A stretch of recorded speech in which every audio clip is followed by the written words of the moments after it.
ఉత్సాహంగా ఉల్లాసంగా చదువు సాగాలి, గొప్ప గొప్ప ఉద్యోగాలు సాధించాలి. Vignan deemed to be university. ఇక తెలంగాణలో మరో వారం రోజులు వర్షాలు పడతాయని వాతావరణ శాఖ తెలిపింది. క్యుములోనింబస్ మేఘాల ప్రభావంతో వానలు కురుస్తాయని తెలిపింది. ఈ నేపథ్యంలో పలు జిల్లాలకు ఎల్లో అలర్ట్స్ జారీ చేశామంటున్న వాతావరణ శాఖ అధికారి శ్రీనివాస్తో మా ప్రతినిధి అంజుమా ఫేస్ టు ఫేస్.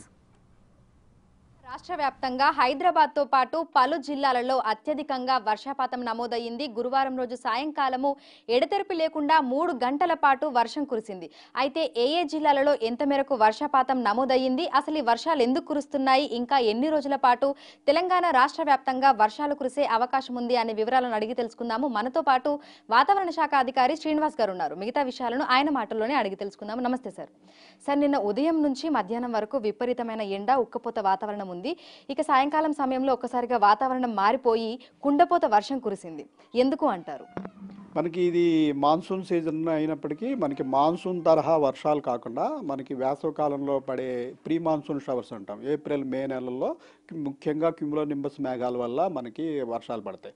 అప్పుడు ఏంటంటే పగలంతా భూభాగం వేడెక్కి ఉండి 5-6 రోజులు అలా వేడెక్కి ఉండి కింద నుంచి వేడిగాళ్ళు కంటిన్యూస్గా పైకి పోతున్నప్పుడు పైన ఏదైనా అనుకూల పరిణామం సంభవించి మాయిశ్చర్ అవైలబిలిటీ ఉంటే క్యుములోనింబస్ మేఘాలు ఏర్పడతాయి. అయితే మనకి మాన్సూన్లో వచ్చే వానల్లో ఏంటంటే మనకి ఏదైనా సినాప్టిక్ ఫీచర్ మన దగ్గరలోని సముద్ర ప్రాంతంలో ఉపరితల ఆవర్తనం కానీ అల్పపీడనం కానీ ఏర్పడటం వల్ల ఒక 5-6 రోజులు ఇంచుమించుగా రాష్ట్రం మొత్తం కూడా మేఘావృతమై ఉండి అడపాదడప కొద్దిపాటి light rain, moderate rain, heavy rain అట్లా కురవడము, ఒక రెయిన్ అయిపోయిన తర్వాత కూడా వెంటనే మళ్ళీ ఎండ వచ్చేయడం అన్నది అలాంటి సినాప్టిక్ ఫీచర్ ఉన్నప్పుడు జరగదు. ప్రస్తుతం మనకి సినాప్టిక్ ఫీచర్స్ ఏమి దగ్గర లేక మళ్ళీ ఒక వారం రోజులు బట్టి మన టెంపరేచర్లు బాగా పెరిగి ఉన్నాయి. పెరిగి ఉండినప్పుడు నిన్న మనకి ఇటు కర్ణాటక ప్రాంతం నుంచి రాయలసీమ మీదుగా మనకి నార్త్ తమిళనాడు వరకు ఒక ద్రోణి కూడా ఒకటి నడిచింది. దీని ప్రభావం వల్ల అప్పర్ ఎయిర్లో కొంత మాయిశ్చర్ లభ్యత అనేది లభ్యమైంది. ఈ వేడిగాళ్ళు బాగా పైకి వెళ్తున్న సమయంలో మాయిశ్చర్ లభ్యత ఉంటే అక్కడికక్కడ క్యుములోనింబస్ మేఘాలు ఏర్పడే అవకాశం ఉంటుంది.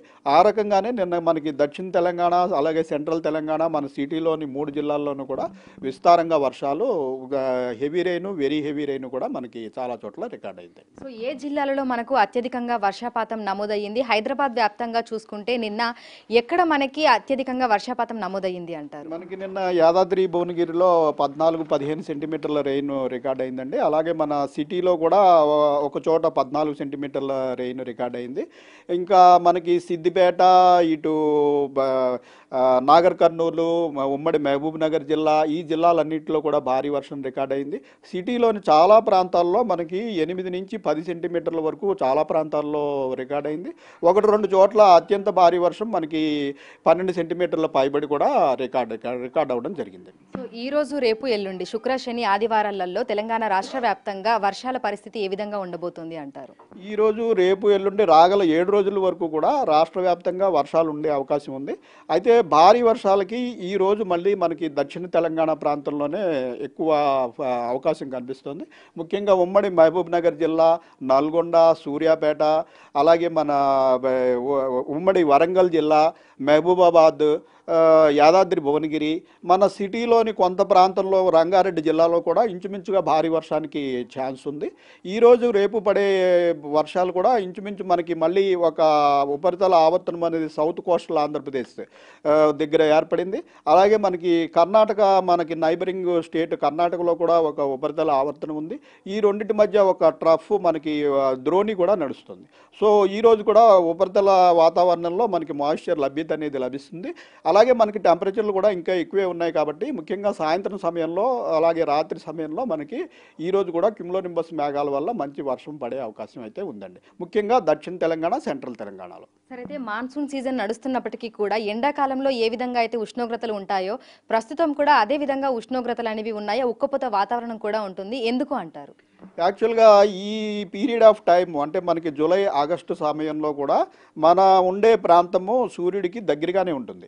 అయితే మనకి ఈ పీరియడ్లో ఏంటంటే మనకి సినాప్టిక్ ఫీచర్స్ లభించి దగ్గరలో ఉండినట్టు వల్ల కంప్లీట్ క్లౌడీనెస్ రోజుల తరబడి మనకి వర్షం తక్కువ పడినప్పటికీ క్లౌడీనెస్ అనేది బాగా కంటిన్యూ అయిపోతూ ఉంటుంది ఏదైనా సినాప్టిక్ ఫీచర్ ఉంటే.